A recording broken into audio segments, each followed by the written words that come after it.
कल्पना करा, ज्या संगणकावरून आपल्या शहरातील सार्वजनिक इमारतींची दुरुस्ती, रस्त्यांची कामं, लाखो रुपयांच्या बिलांचा व्यवहार चालतात, तो शासकीय संगणक जर एखादा खासगी ठेकेदार चालवत असेल तर काय होईल?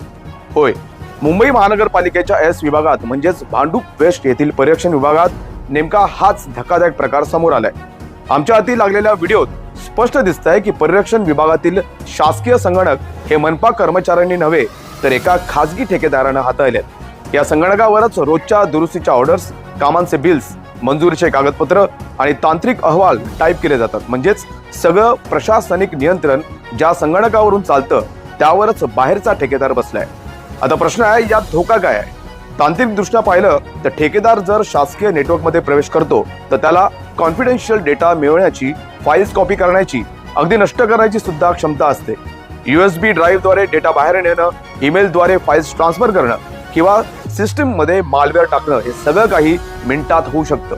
यामुळे संपूर्ण विभागाच्या संगणकांवर डेटा चोरी, रॅन्समवेअर हल्ला किंवा सरकारी रेकॉर्डमध्ये फेरफार होण्याचा धोका निर्माण होतो. ही केवळ बेकायदेशीर कृती नाही तर नागरिकांच्या कर रुपयांचा डेटा आणि प्रशासनाची विश्वासार्हता धोक्यात टाकणारा प्रकार आहे.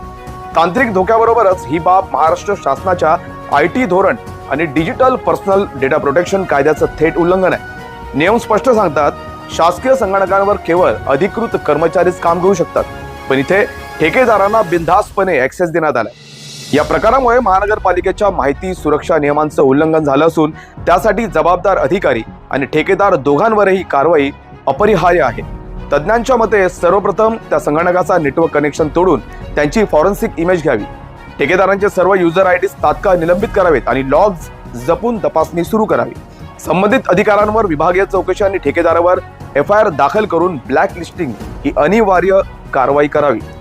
सायबर सेल आणि डेटा प्रोटेक्शन बोर्ड यांच्याकडूनही स्वतंत्र तपास आवश्यक आहे, कारण हा प्रकार केवळ प्रशासनिक चूक नाही तर सायबर क्राईमचं गंभीर स्वरूप आहे. एका संगणकाच्या क फलकावर बसून ठेकेदार जर मनपाच्या निर्णयांवर प्रभाव टाकत असेल तर मग नागरिकांच्या हक्कांचं संरक्षण कोण करणार?